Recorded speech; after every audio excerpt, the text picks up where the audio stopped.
Oh, sorry.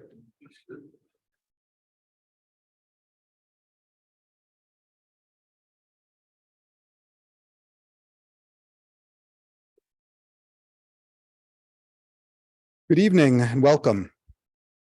Welcome to our in-person and online audience. My name is Joel Berkowitz. I'm director of the Salmon Helen Stahl Center for Jewish Studies here and professor of English at the University of Wisconsin-Milwaukee. And it's my great pleasure to welcome you to a lecture this evening given by our guest, Dr. Keith Kahn-Harris, coming all the way from London. He will be speaking on anti-Semitism and Jewish diversity when celebration becomes dangerous. I'll just say a few words and then I will bring up my colleague Lisa Silverman to introduce our speaker. First of all, I want to thank our co-sponsors on campus at UWM. That's the Departments of History and Sociology and the Division of Diversity, Equity, and Inclusion. We're very pleased to see Vice Chancellor Chia Wang here from that office. From Marquette University, the Department of History and the Center for Race, Ethnicity, and Indigeneity Studies. Special thanks to Professor Peter Staudenmeier for all his work on this event and Dr. Kahn's visit. It's a real pleasure to partner with you. Thanks also to the Office of Classroom Services. Josh Yang is here to make sure that everything runs smoothly in the virtual world, and we're very grateful for that. To Deputy Director of the Stahl Center, Rachel Baum, for a great deal of work making sure everything has run smoothly, and also to Susan Wade, our office manager, for the same. Couple of notes about the way things will go this evening. Dr. Kahn-Harris will speak and then we'll leave some time for Q&A. That questions can come from the in-person audience as well as online. If you have questions at any time during the talk or at the end, you leave them in the Q&A online, and Rachel Baum will be watching those and will be able to bring those up at the end. We have these feedback cards for those of you who are here in person, and we would love you to fill those out, even if you're already on our mailing list, to fill those out, and we will hold a drawing at some point afterwards, and two winners will get copies of Dr. Kahn-Harris's book, Strange Hate, Antisemitism, Racism, and the Limits of Diversity. So obviously very connected to the talk tonight. Also, those of you who are here in person, feel free to stay for refreshments afterwards. I'll also just mention our next event, which will also be a hybrid event. It will be right here at the same time on Thursday, April 20th. We will be welcoming Professor Jessica Kerzane of the University of Chicago, who will speak on translating and recovering Miriam Karpelov, Yiddish authoress. Dr. Kerzane has done really amazing work as a translator and scholar, rehabilitating a wonderful writer who had fallen into obscurity for many decades and is now kind of roaring back thanks to her work. So we look forward to that talk. And now it's my great pleasure to welcome my colleague, Lisa Silverman, Associate Professor of History and Jewish Studies, to introduce our guest.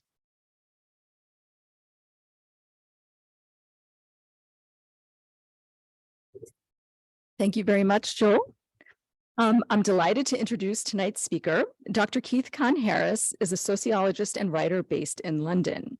He's a senior lecturer at Leo Baeck College, an associate lecturer, an honorary fellow at Birkbeck College, and he is the project director of the European Jewish Research Archive at the Institute for Jewish Policy Research. He is the author or co-author of 8 books, editor of several collections and many articles and reviews, and his wide-ranging work has appeared in publications including The Guardian, Haaretz, The Forward, and more. His most recent books are The Babel Message, A Love Letter to Language, and What Does a Jew Look Like, which was written in collaboration with Rob Stothard, which focuses on Jewish life in Britain. Personally, I am most familiar with his book, Strange Hate, Antisemitism, Racism, and the Limits of Diversity of 2019, which I regularly assign to my students in my seminars on anti-Semitism, both here at UWM, and I also had students read it last spring at a seminar I taught at the Goethe University in Frankfurt, Germany. It's really excellent. His work on anti-Semitism adds thoughtful and original insight that has become all the more urgent, sadly, in recent years. He has been deeply immersed in contentious issues surrounding Jewishness, anti-Semitism, and identity politics for quite some time. And he brings to his writing a much needed critical eye in helping us understand how anti-Semitism functions in our daily lives. It's a pleasure to host him here tonight. His talk is titled Anti-Semitism and Jewish Diversity When Celebration Becomes Dangerous.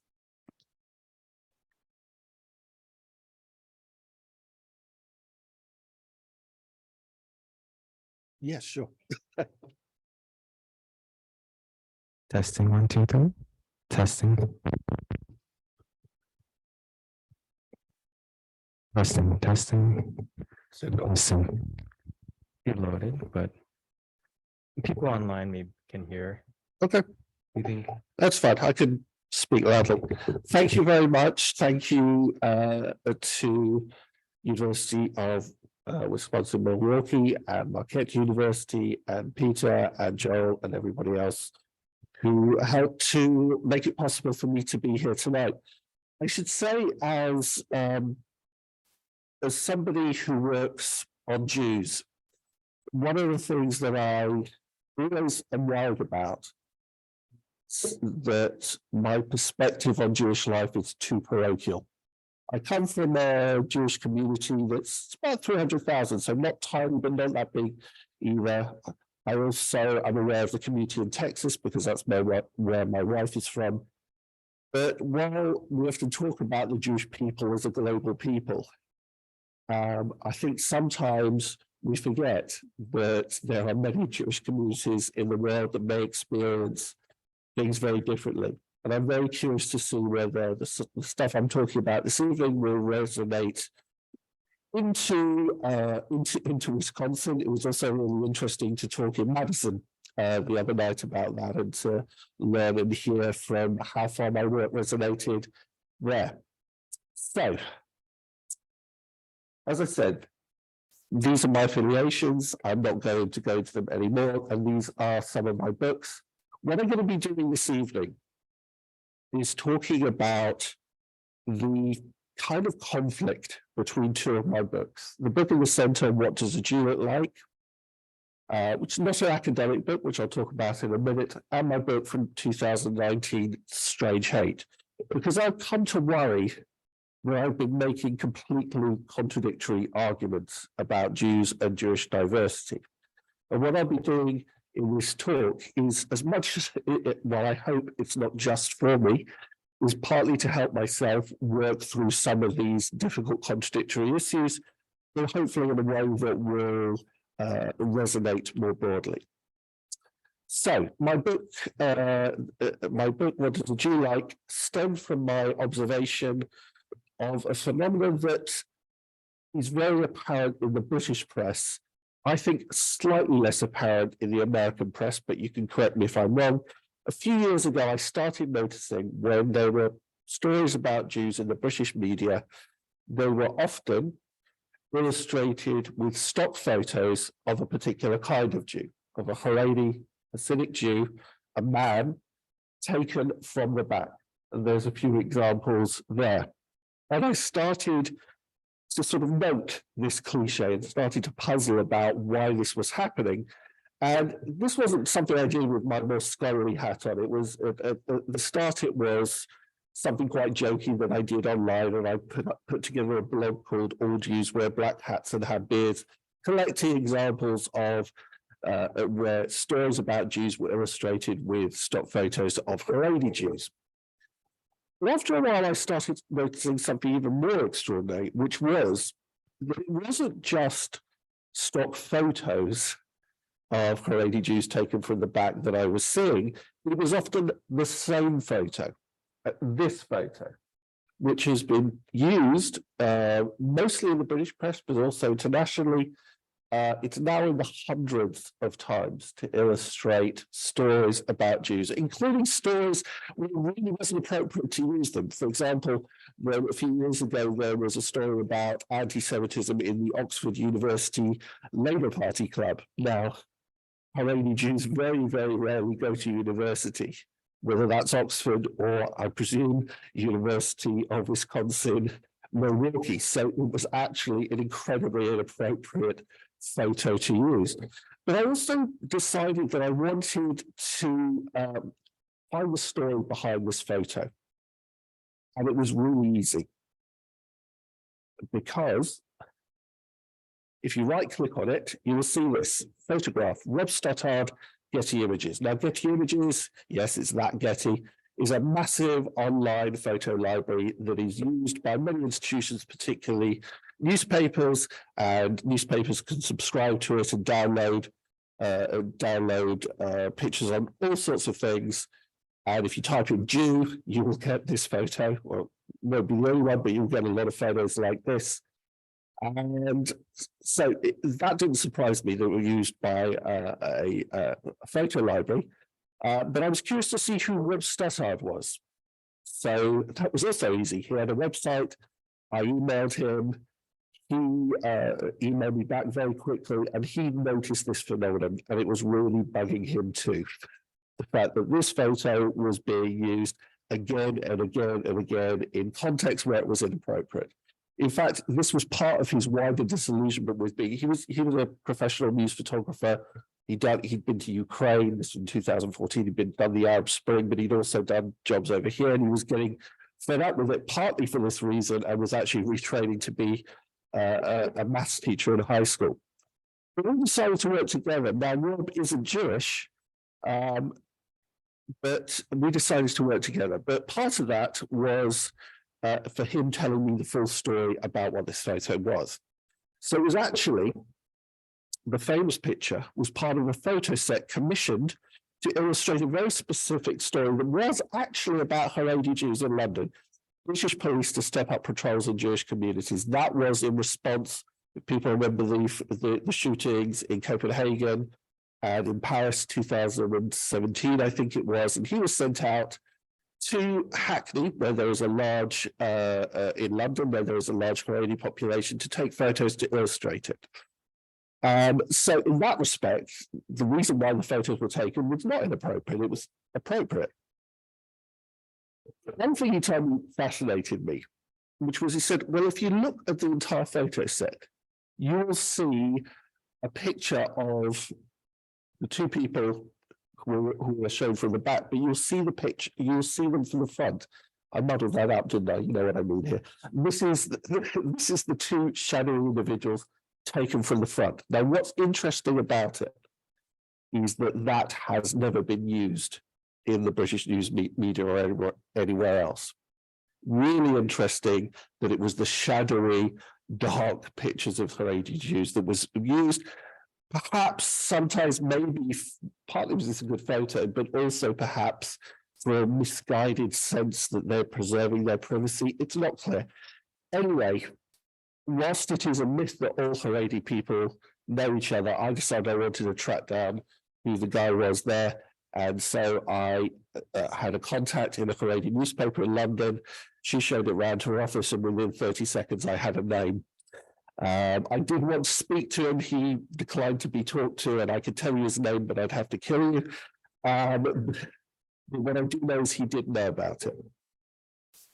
So the book What Does a Jew Look Like came out of this. It came out of Rob's frustration with the constraints of taking stock photos and my desire to show a more diverse set of images of what British Jews are. It's not intended to be a replacement for stock photos. Indeed, the book challenges the concept of stock photos, and we've actually had seminars with people in the media to talk about this, which has been very interesting.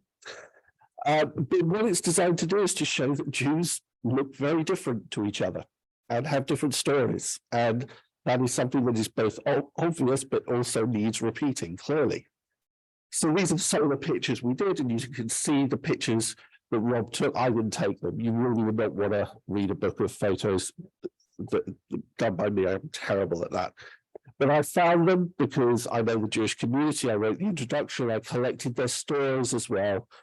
And Rob went out and took these portraits, and I think they're wonderful portraits, and they show the British Jewish community in its ethnic, its religious, and other forms of diversity. And it's a lovely book, and I'm proud to have been involved in it. However, I started worrying about something. You can't really see that. There are a number of articles in the press. It's no problem. There are a number of articles in the press about the book, and this is one of them. And it was headlined, "Photographs Celebrate Diversity of British Jewish Population." That was the headline. And I started to think, uh-oh, this isn't quite right. Is this book a celebration of diversity? Why wouldn't it be? Well, the thing is, in my book, Strange Hate, I say this: if you are celebrating diversity, you are doing it wrong. One of the less scholarly sentences in the book is quite scholarly in places, also quite polemical. If you are celebrating diversity, you are doing it wrong. Now, what do I mean about that? So I'm going to talk about the argument that I make in Strange Hate and then see how it applies to this project. What does a Jew look like? And problematize the idea of diversity in the process. Perhaps the starting point for that book was that anti-Semitism has become more about Jews than it used to be, which sounds a bit ridiculous. It's sometimes argued that anti-Semitism isn't about Jews. Anti-Semitism is about particular fantasies about Jews. So there's a kind of polemical force to say anti-Semitism isn't about Jews, which I understand. However, the way that the politics of anti-Semitism works today, it involves Jews in a much more direct and visceral way than has been the case before, in ways that I will explain. Part of the argument in the book is that anti-Semitism tends to arise because certain kinds of Jews are inconvenient. There are always Jews that are not what you'd like them to be. Now, this is different, and I will talk about this a bit later, to the kind of anti-Semitism that rejects every kind of Jew everywhere, which these days does still exist. It absolutely exists, but is probably a bit of a minority amongst anti-Semites. What's much more common is people who like to see themselves as non-racist and as being appreciative of particular kinds of Jews. But something happens when you find out that the Jewish people include those who trouble you, who have a politics that doesn't work for you in some way, who confuse you, perhaps. And related to that, there are always anti-Semitisms that are perpetrated by those on your side. That anti-Semitism isn't just something that comes from one political direction. There are anti-Semitic traditions tied to most political positions across the spectrum. Whether politics is the spectrum is a more complicated issue, but I'll just park that there for the moment. There are always anti-Semitisms that are perpetrated by people that you are close to, and there are always Jews that are not what you want them to be. But there is a way out. So the sort of anti-Semitism I'm interested in here is the anti-Semitism that allows you to get out of the traps such as these. I speak in the book about the discovery of Jewish diversity. Now, it's not like the Jewish people have never been diverse before. In fact, you could well argue that the Jewish people used to be far more diverse globally, at least, than they are today. But the idea that Jews are very different from each other is not so much of a secret anymore. It's not difficult to find it out. And it leads to situations like this. Now, people here heard about Jeremy Corbyn's chair of the Labour Party, the leader of the Labour Party from 2015 to the start of 2020. His years as Labour leader. Click, you can get rid of that. It's only on your computer, and then we can see your full image. There we go. The period in which Jeremy Corbyn was leader of the Labour Party saw a very difficult controversy and conflict even about the presence of anti-Semitism in the Labour Party during that period. Some of it was about Jeremy Corbyn's own history, particularly his history of sharing platforms with people in the Palestinian solidarity movement, but also his followers and supporters. Now, I'm not going to go into detail about every aspect of that controversy, but what I want to point out is that often the form that the conflict in the Labour Party took was a Jew versus Jew conflict. So this is one example. This was a meeting of Labour's National Executive Committee in September 2018. And the reason why there were demonstrators outside it, because that was where they were set to approve or not approve adopting what's known as the IRA definition of anti-Semitism. And there were two sets of demonstrators outside this meeting. One were a set of Jewish demonstrators criticizing the party for its anti-Semitism and urging the adoption of IRA. That's on the right of this picture. And on the other end, there were Jewish demonstrators, not just Neturei Karta, Haredi Jews there, but also secular Jews on the left who were arguing against its adoption. So two sets of Jewish-led demonstrations. This was very often the way during that period. But it isn't just this Jew versus Jew conflict over anti-Semitism isn't just on the left.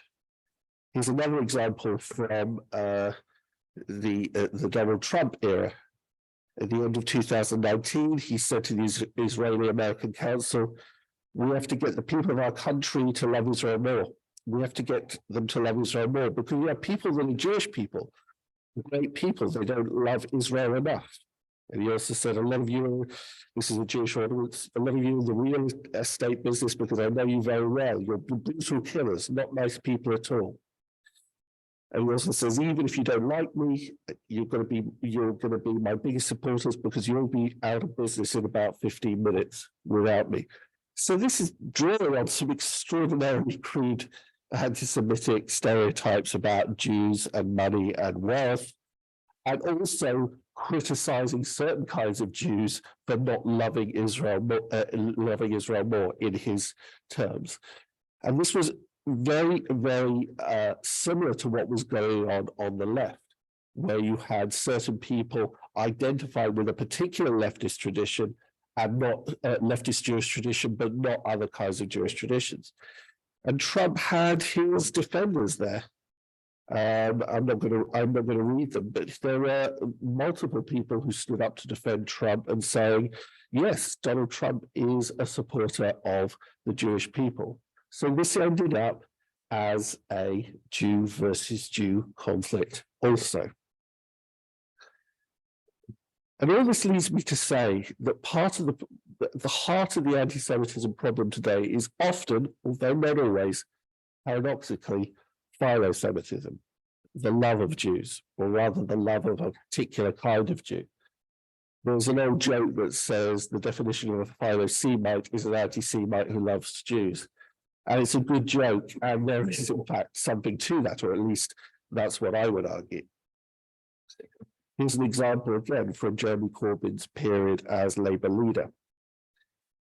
He talked about something that was known as the Battle of Cable Street. This was in the 1930s when the British Fascist Party, led by Oswald Mosley, whose followers were called the Black Shirts, wanted to march through a heavily Jewish part of East London, and a coalition of Jewish and other leftist groups mobilized to stop the march getting through under the slogan, "They shall not pass," which is the same slogan that was used in the Spanish Civil War.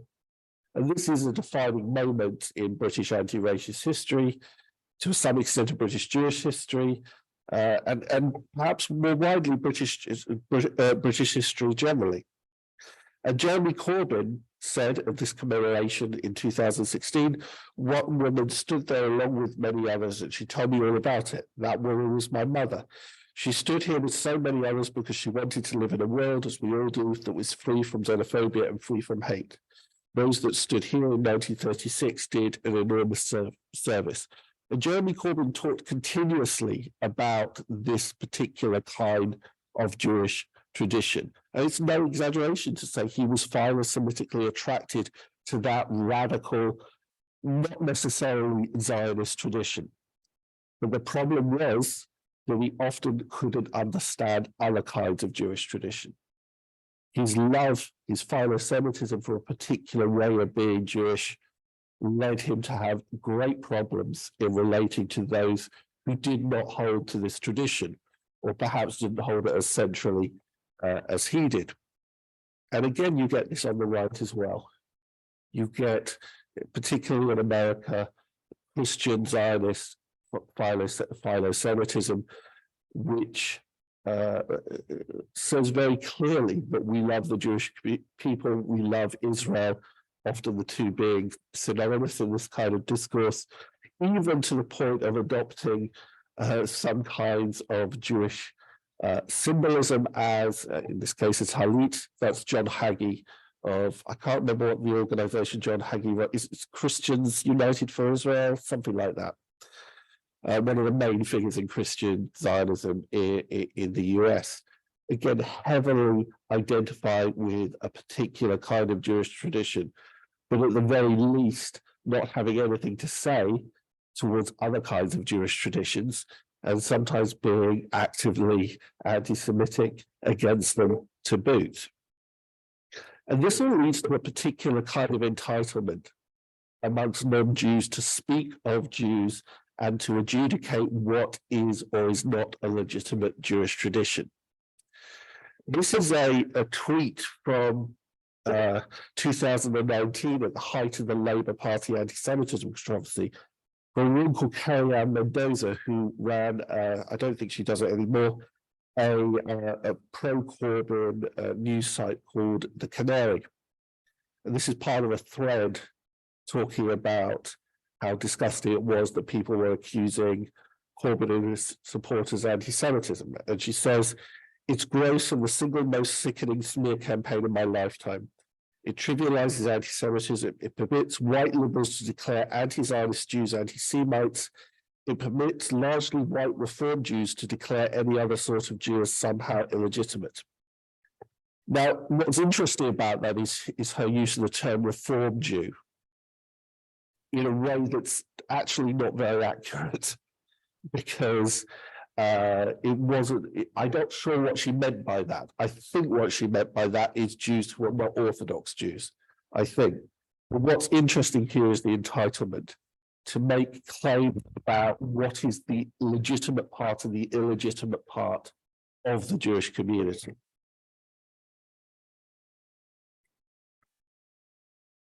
Indeed, sometimes this entitlement goes to the point where you get a kind of philo-Semitism without Jews, where you don't just identify with the Jewish tradition, you actually almost become that Jewish tradition yourself. And this is Rudy Giuliani, who said a couple of years ago, "Don't tell me I'm anti-Semitic if I oppose him." Soros, we're talking about George Soros here. Soros is hardly a Jew. I'm more of a Jew than Soros is. Right? Now, this sounds like a joke in some ways, but it is something serious. That the identification with a particular kind of Jewish tradition becomes so deep that you almost become Jewish yourself, or at least in terms of entitlement you are. Now, the sociologist Sigmund Bauman coined the term allo-Semitism that I think neatly describes this combination of anti-Semitism and philo-Semitism. As he says, allo-Semitism refers to the practice of setting the Jews apart as people radically different from all the others, needing separate concepts to describe and comprehend them, as special treatment in all or most social intercourse. It does not unambiguously determine either hatred or love of Jews, but contains the seeds of both, and assures that whichever of the two appears is intense and extreme. And that's a great, in a nutshell, this is the sort of thing I am talking about. But what Bauman wasn't talking about was how allo-Semitism, if you can call it that, is also a practice that involves Jews, because some Jews become seen as the good Jews and other Jews are seen as the bad Jews. And this ends up stirring up intra-Jewish conflict. For myself, although I quote Bauman, I don't use the term allo-Semitism in my book. Rather, I refer to a consensus anti-Semitism as opposed to selective anti-Semitism. Note that anti-Semitism is how I am spelling it there. When I wrote the book, my mum said, "Do you know you spelled anti-Semitism wrong throughout the book?" But the idea is to sort of typographically encapsulate that mixture of philo-Semitism and anti-Semitism. I have to say I don't use that spelling much anymore, partly because it's really annoying. Anyway, so what is consensus anti-Semitism? Consensus anti-Semitism is old-fashioned anti-Semitism, good old-fashioned anti-Semitism. It is hate. Selective anti-Semitism is love and hate. Consensus anti-Semitism assumes all Jews are the same. Selective anti-Semitism recognizes at least some forms of Jewish diversity. Consensus anti-Semitism targets all Jews. Selective anti-Semitism also targets Jews, but some for love and some for hate.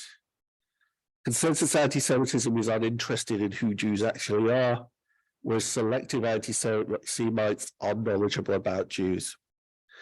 And the crucial thing is that consensus anti-Semitism, the reason why I call it consensus anti-Semitism is it is recognized near universally by Jews as anti-Semitism, whereas selective anti-Semitism is not. It causes conflicts amongst Jews over what anti-Semitism actually is.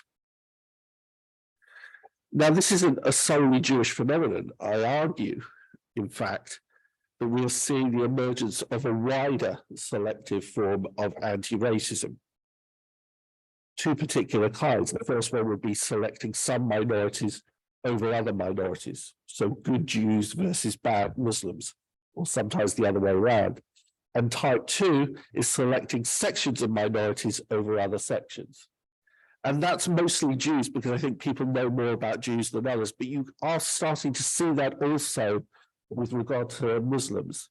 A certain amount of it, particularly in terms of Saudi Arabia versus Iran, right? That I don't think many people see Saudi Arabia as the good Muslims, but the tolerable Muslims are the Saudis.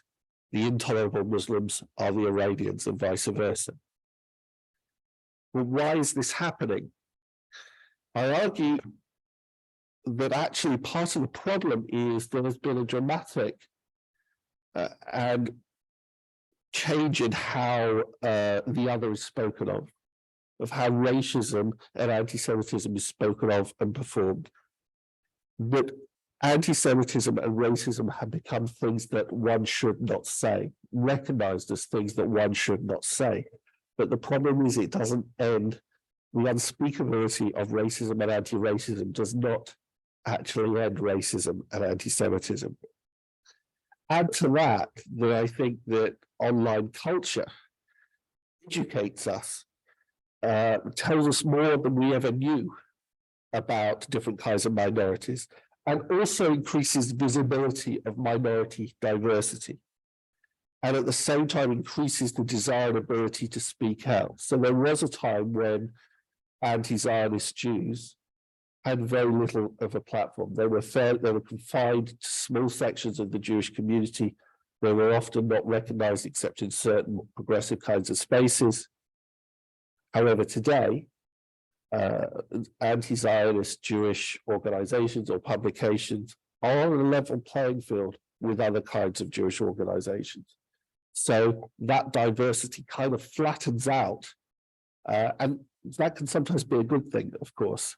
The difference between majority and minority currents within particular groups. What selective anti-racism does is it squares the circle. It allows you to express hate whilst preserving at least a simulacrum of anti-racist credentials. It allows you to be racist and anti-racist at the same time. And the consequence of this is aside from being a bad thing in and of itself, is that it intensifies intra-group conflict. I should say that the Labour Party anti-Semitism controversy was in many ways most devastating for the damage it did to Jews in Britain's ability to get on with other Jews in Britain. It also makes anti-racism conditional. That's one of the reasons why it's so poisonous. We will defend you, provided you are the Jews we like, the Jews that hold a particular either Zionist, anti-Zionist, or whatever other kind of position. And it also makes diversity unbearable. It makes it impossible to deal with the diverse political commitments that people have. And also it weakens collective action against racism itself. Part of the problem is love. This is a very revealing tweet from Jeremy Corbyn for a few years ago. I don't like the word tolerance. I don't tolerate somebody. I respect somebody. I work with somebody. I love somebody. I don't like the idea I've got to tolerate them because they're a different faith. No, respect is a much better way. The problem is that I don't think this is realistic. I think that human diversity will always confront us with things that we cannot love. And to treat love as the basis of the social contract can, from that point of view, be actively dangerous. And for that reason, I argue that we need to rethink what anti-racism is. It should not be a practice of love, maybe not even a practice of respect. Rather, I'd argue that principled indifference might be a sturdier basis than love. Because there are minorities or minorities within minorities who are incomprehensible to, who are always going to be incomprehensible, who are going to have values or political commitments that are impossible to agree to. It may be impossible to love them, but one can have a certain kind of indifference for them, but a principled one that ensures that they are left alone and that they are not subject to hate. Part of this means accepting the fact of ethno-religious political identities. The idea that a particular politics may be central to some kinds of ethno-religious ideas. One trope that one finds all the time online from progressives is to say Zionism is politics, it's a political idea, Jews are a faith or a religion, and therefore the two have nothing in common. The two have nothing in common, but that is not how many Jews understand Zionism or understand the state of Israel. They see themselves as an integral part of their identities. The same may be true with other kinds of ethno-religious political identities. I call the term sullen solidarity as a better way of conducting anti-racism. You'll know you're doing anti-racism well when you are sullenly defending the rights of people that you don't like very much.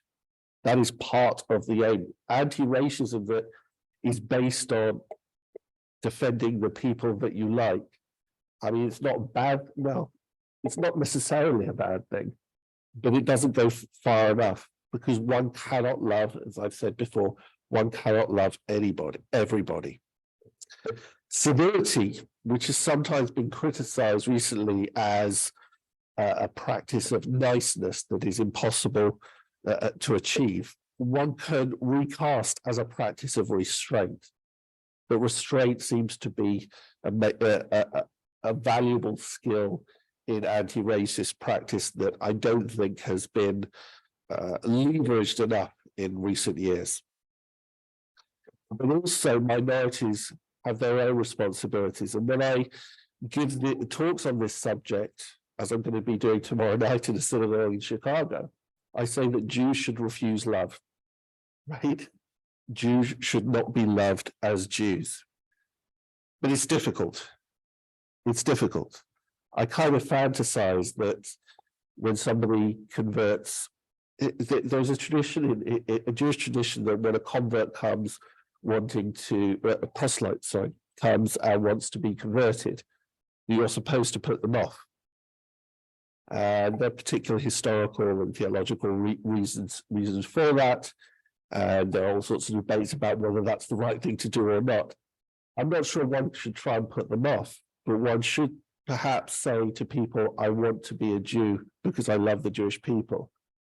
To say, you may like a particular kind of Jewish people, but you need to seek out the Jews that you can't love because they will be your brethren if you become a Jew. Pointing that out is difficult because particularly when Jewish populations feel under threat, it's very hard to refuse love. But I think it is one of the only ways that we can push back against the rise of selective anti-Semitism. So I'm going to go back now to what does a Jew look like in my project. I think you could hopefully see now why I started to get a bit worried when someone wrote the headline that my book was a celebration of Jewish diversity, because the kind of way I want us to treat diversity is in a non-celebratory way, because one cannot celebrate every single part of the diversity that makes up our societies. Sometimes showcasing Jewish diversity can actually feed selective anti-Semitism. Here's an example. This was a documentary that came out about 3 years ago on the BBC called We Are British Jews. And they took a small group of British Jews who had different views on being Jewish, some Orthodox, some not, all of them white, interestingly. Some of them Zionist, some of them not Zionist, and they went to Israel and they did various activities together. And I remember looking at the Twitter feed for the hashtag program, and I was very disturbed to see that people were talking about which ones they like more. Right? The program was starting to become a bit of a catalogue. People are actually saying, I wish they were more like that. So even with the best of intentions, showcasing diversity can end up being a kind of buffet, right? Choose me rather than choose that other person. And that's very problematic for reasons that I've discussed. The same can be true for corrective projects to highlight marginalized Jews. They may not escape these problems as well. I'm not the only person who have pointed out that the visual image of the Jew that one finds in the non-Jewish media is often very restricted, and there have been a lot of people trying to produce other kinds of images. So this is one example. This is a collection of pictures of the London Haredi community by a Haredi photographer called Dudi Brown. They're wonderful pictures. They're wonderful pictures. I think I love that particular one. But the problem is, it's also showing the best side of the Haredi community. So yes, it is showing Haredi Jews to not just be mysterious black-hatted men with their backs turned to you, but showing celebratory pictures of Haredi Jews also doesn't show the whole picture either. It also doesn't include women, which is a fairly major thing. Here's another example. This is the Jewish Life Photo Bank, which is set up by a number of women in Israel who are concerned about the erasure of women from particularly Haredi, but also some other kinds of Orthodox publications, and tried to set up a photo bank of pictures of Orthodox Jewish women, which again, it's great to a certain degree. But these are pictures that are set up to show something that the women behind it want to show of themselves. Again, that's problematic in the sense that they are not deliberately showing the more complex and ambivalent sides of that community. Rather, it's about that logic of love me, don't just love them. And as I say, that's a problem.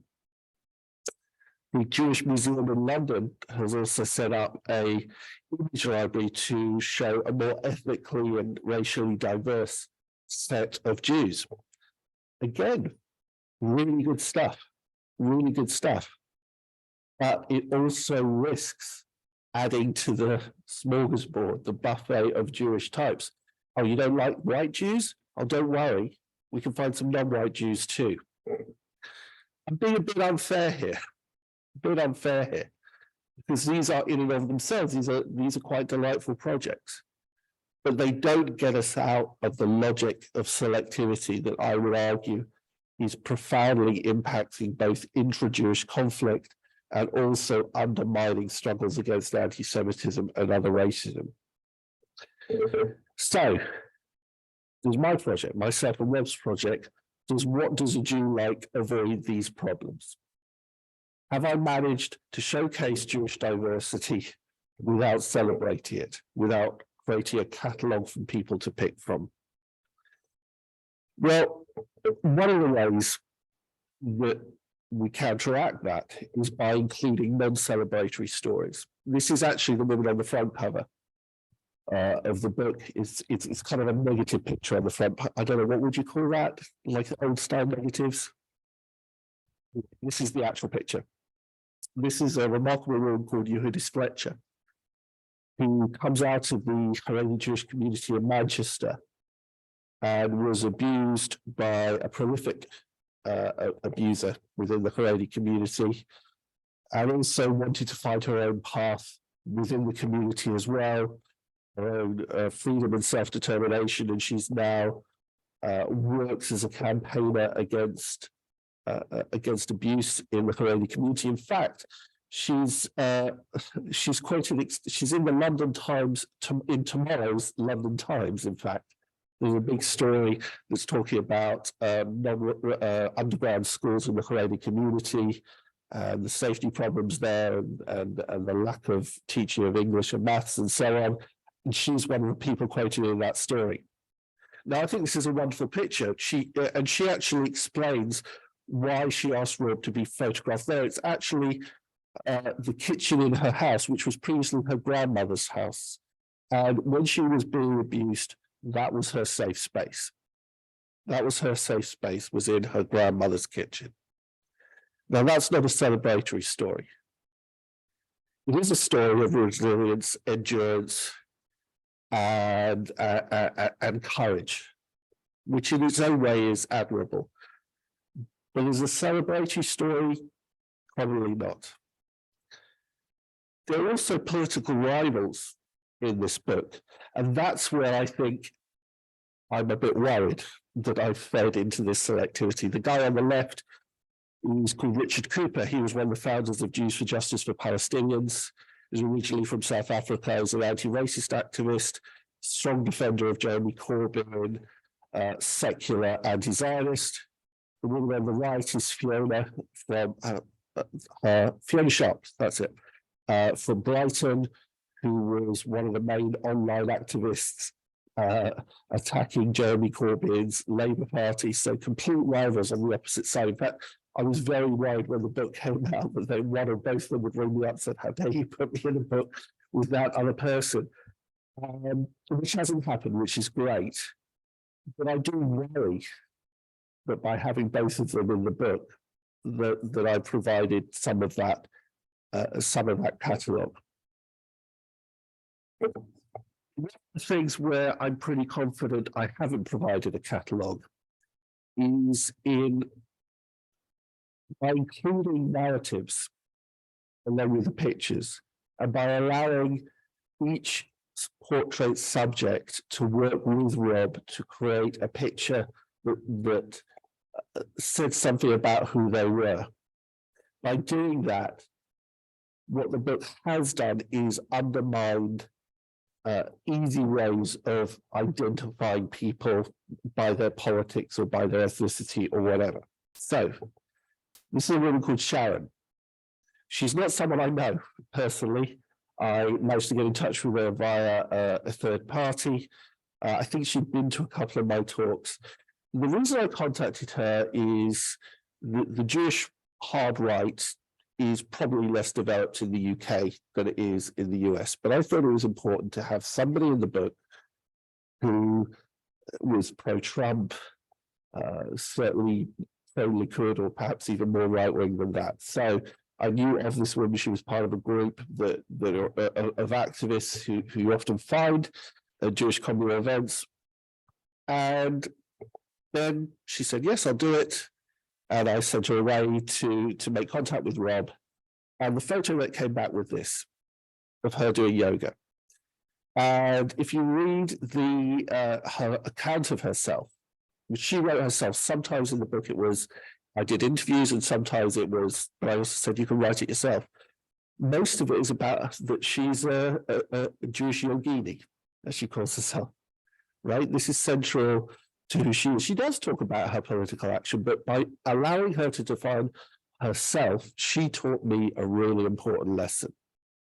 And that's the case with the rest of the book, because what the book isn't intended to be is a sample of each sub-demographic, political or otherwise, within the Jewish community.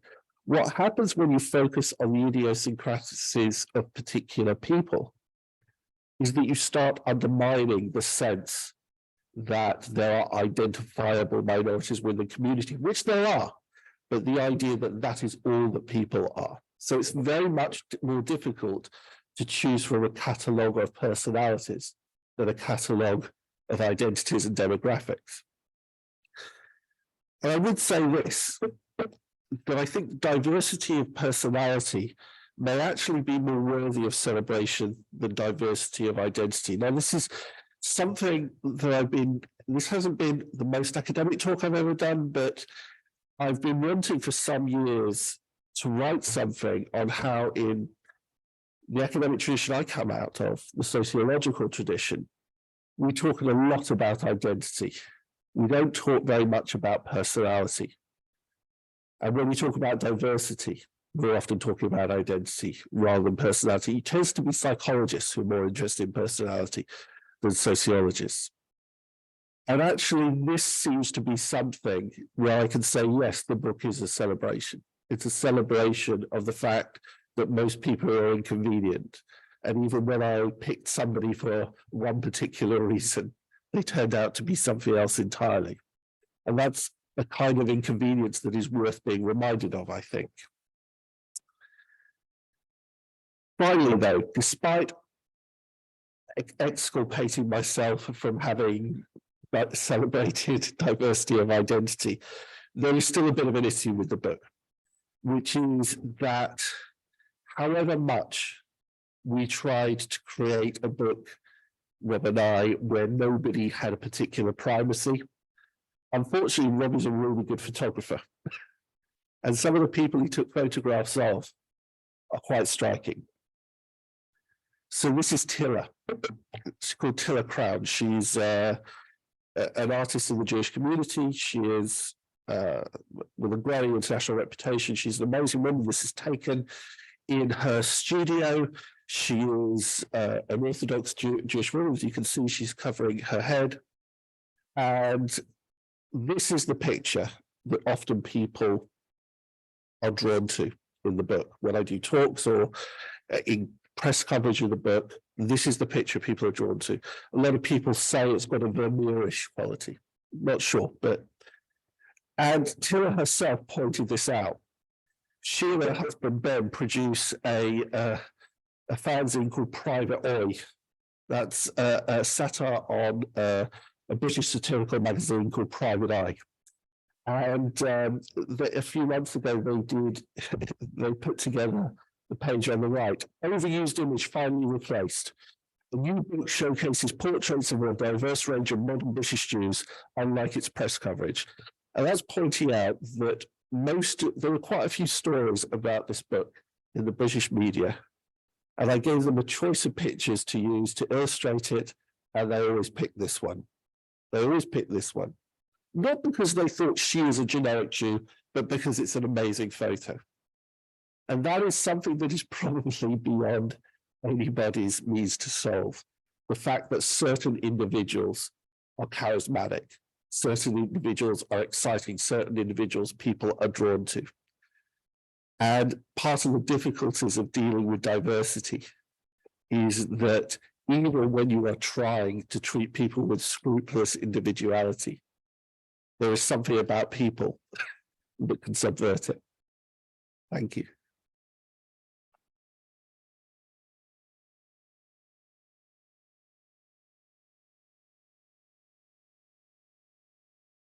Thank you very much for that fascinating talk you've given. We're gonna do some tech things for a second, and then I'm gonna continue. Yep, go ahead.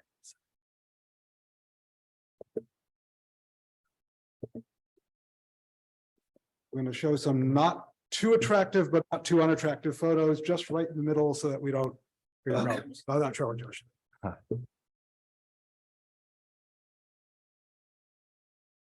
Testing.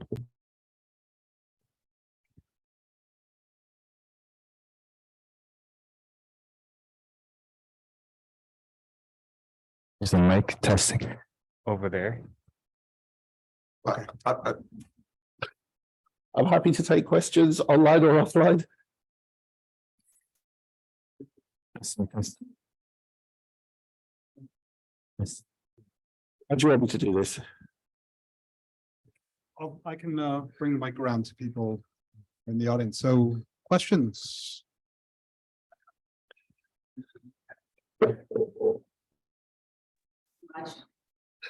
Thank you so much. My question would be, it seemed to me that your concern is mostly with forms of anti-Semitism that are intense and extreme. And, you know, I understand the distinction between the consensus and the selective. But as I'm sure, obviously, you know, there are obviously more subtle kinds of anti-Semitism that's not intended or just used subtly or not explicitly, or a dog whistle. And I just wondered if you could just maybe address some of those forms and how they fit into your. Actually, it's probably the opposite. I think I probably am more interested in the less extreme forms of anti-Semitism. But the definition of the allo-Semitism, you know, from Bauman had this intense and extreme. No. Yeah. I think I agree with that in the sense that of anti-Semitism stemming from intense feelings, but I think I'm thinking talking about extreme in terms of its manifestation. Is not okay. Fair enough. I understand that. I think that there's a real paradox here, is that some forms of anti-Semitism, everyday anti-Semitism, casual anti-Semitism, has declined both in America and in the UK very, very rapidly over the last few decades. In the sense that certain casual, if you read a lot of fiction from the middle of the 20th century, you will see casual statements, not just about Jews, but in other groups, that sense of license to speak of whole groups of people casually in particular ways is something that is very rapidly eroded. And at the same time, what has become more and more problematic is the sense of a dangerous kind of knowledge that is a dangerously partial understandings of diversity. That means that there are assumptions about who people are that can cause offense and are often meant in positive ways. I'll give you an example. When my wife is actually born in Oklahoma.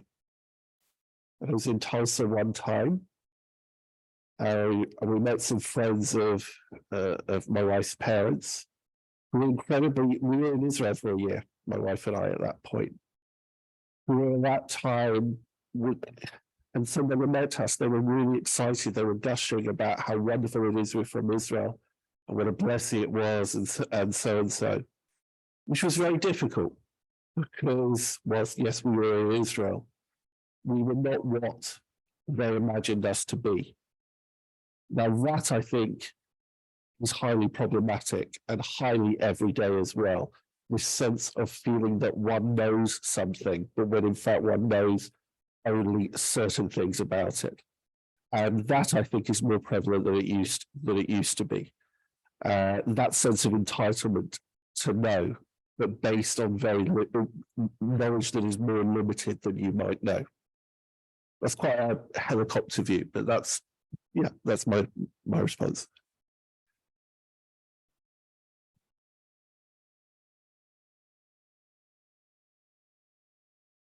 I have what may be a hopelessly academic question, but I was intrigued by your sort of moving back and forth between anti-Semitism specifically and ideas about racism or anti-racism as, you know, potentially affected by this similar kind of dynamic around selectivism, we can call it that. And from that standpoint, I wonder, to what extent do you think that contemporary anti-Semitism, especially in its selective form, is itself a form of racism, right? So there's a long and complicated history of whether Jews or in what context Jews have been construed as a race and racialized. And it seems like in some ways that is on the wane, but I wonder how you see that in relation to this concept of selective anti-Semitism. But as you say, the relationship of anti-Semitism to racism is an extremely contested and very complex field. And we're certainly right that that kind of racialization of Jews, while not dead, perhaps doesn't have, certainly for anti-Semitism on the left, like we're seeing in the Labour Party in Britain, did not necessarily have that racial element, perhaps. But the thing is that one of the problems with racism as a term is it's an umbrella that includes other groups where racialization isn't perhaps what's going on there necessarily. So that's the question about Islamophobia. I think there's one of the potentials of the idea of intersectionality, which I did discuss in the book, I didn't discuss here. What the term sometimes does and certainly could do is to focus not on particular categories of discrimination and hate and so on, but to look at the totality of forms of othering that individuals and groups can be subject to. And that's probably a healthier way to go, right? Rather than using these highly imperfect terms. Anti-Semitism is a terrible term. Pretty much everybody who's studied the use of it agrees. And one of the things that triggers me most online is when people say Jews aren't Semites. Why are they calling themselves Semites? The Palestinians are the real Semites.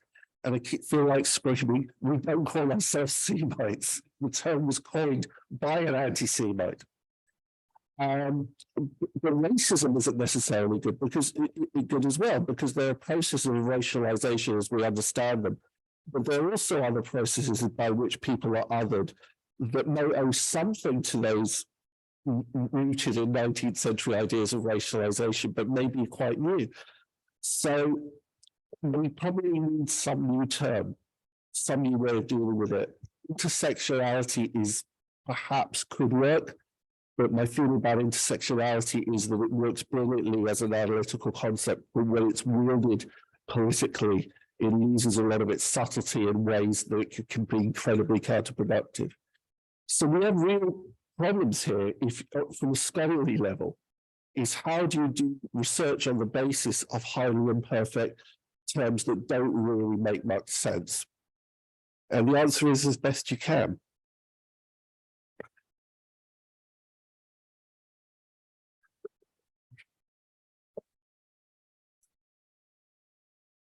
I don't believe. No, it's for the Zoom thing. I really don't believe you can classify people based on a social concept that's an invention in the beginning. The form of race is a social construct. To try to define somebody by a term like Jewish, as you point out, involves a whole bunch of things that we can be defined as.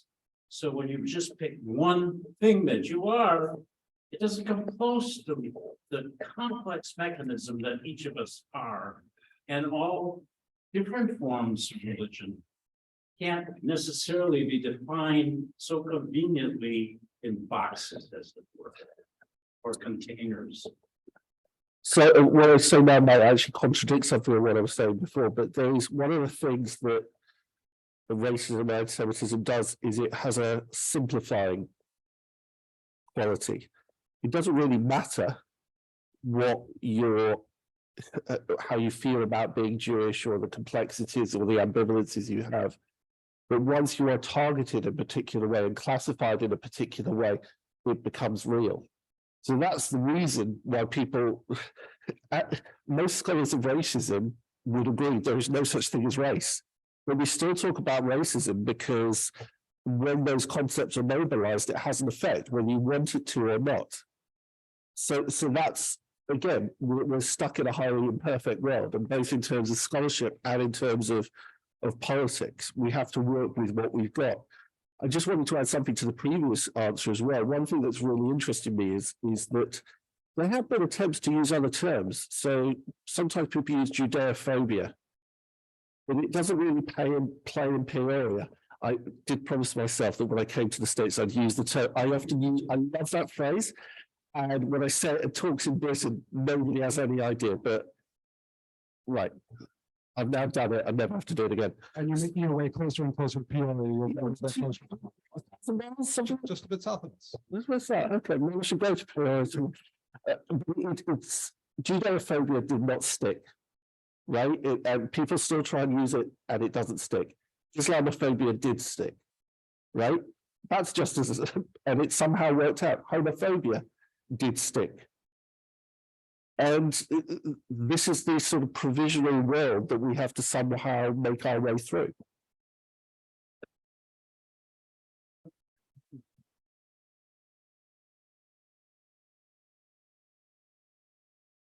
I just wondered, when you were talking about people that had moved to the right, Melanie Phillips is an obvious person to talk about.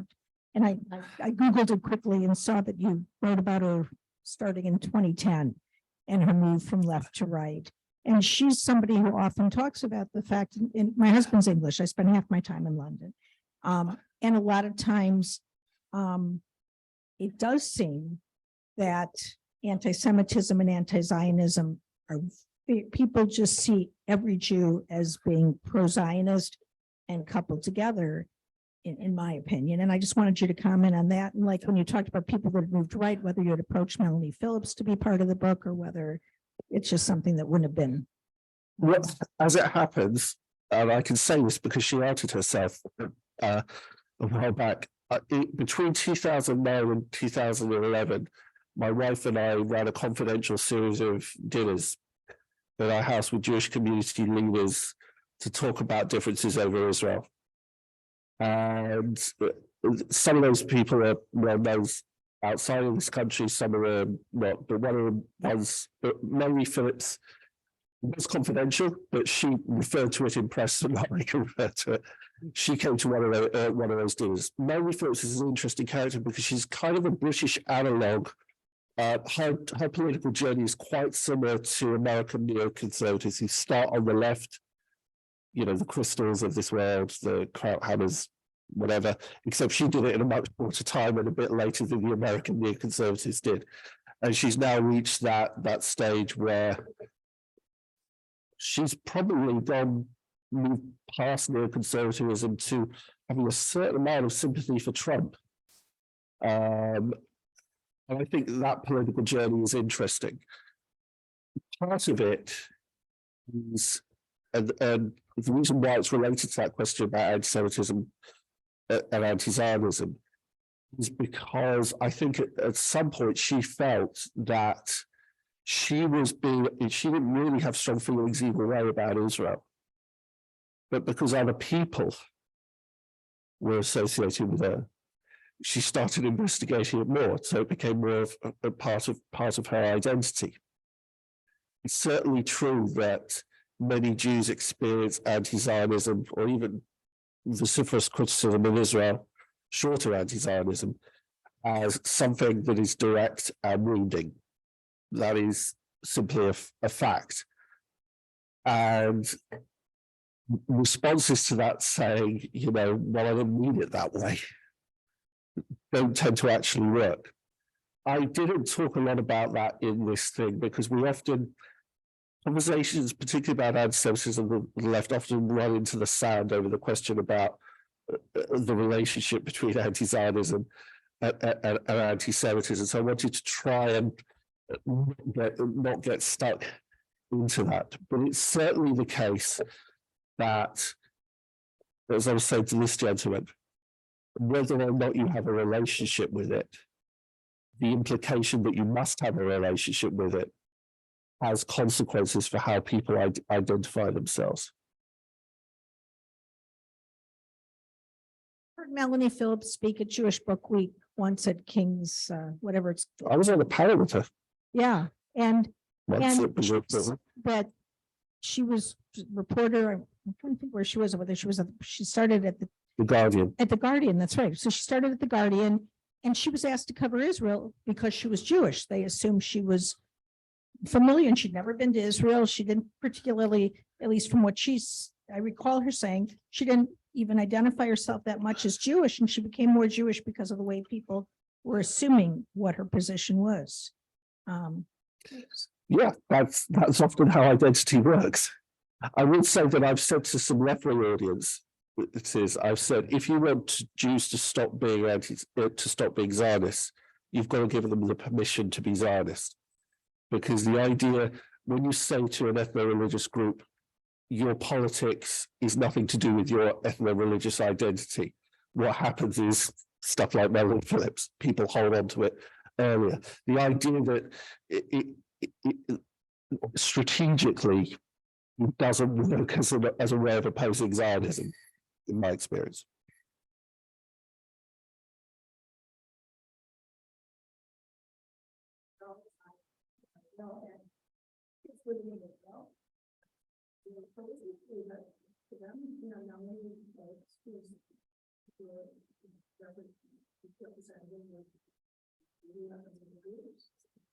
It probably isn't. I mean, British jury isn't so dissimilar from American jury.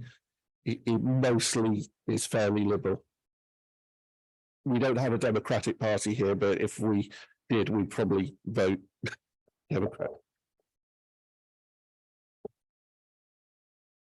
Just one last question. You mentioned at one point that maybe you were being a bit unfair, and I'm wondering about possibly being unrealistic. And if you were sitting down with, let's say, the head of a Jewish LGBT advocacy group or a Jewish, Jews of color advocacy group or something like that, would you tell them not to celebrate those particular, or would you tell them to celebrate differently, or what does that look like in practice? I have multiple sides to myself. I have a PhD. I teach scholarly stuff. I write scholarly papers, and I have a different side of me that writes popular stuff and is an activist in the Jewish community. And this is one of those areas where the two things are kind of fighting in a sack. And probably, yes, I do feel, for example, that in that What Does a Jew Look Like project, I wanted to make sure that we included there were Jews of color, and that there were Mizrahi Jews, and that there were Sephardi Jews, because their existence is not as well known as it should be, to say the least.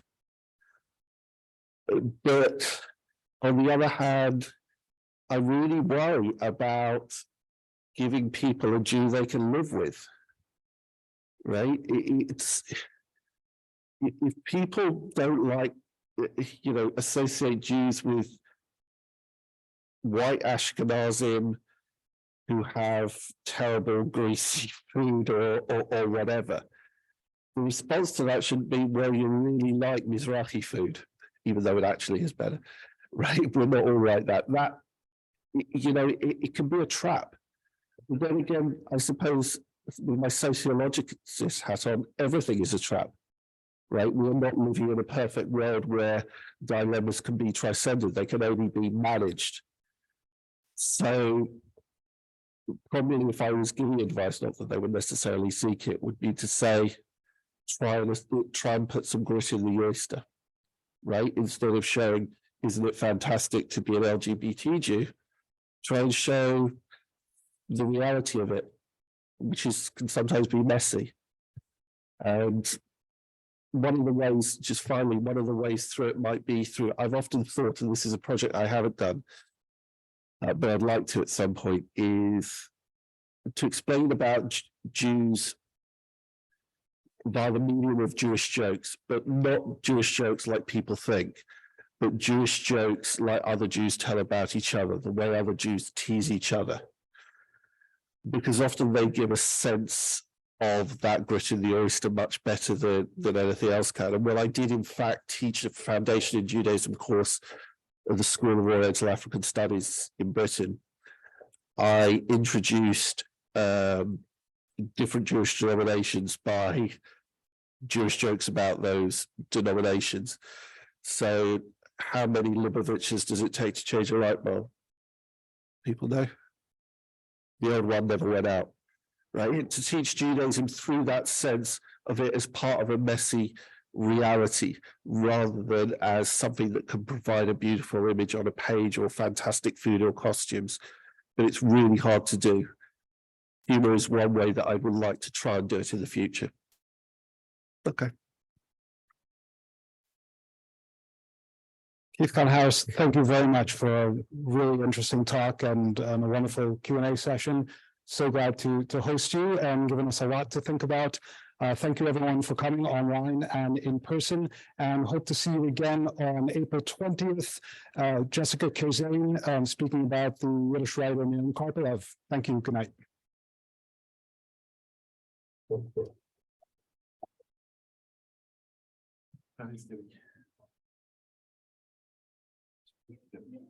Tweet us.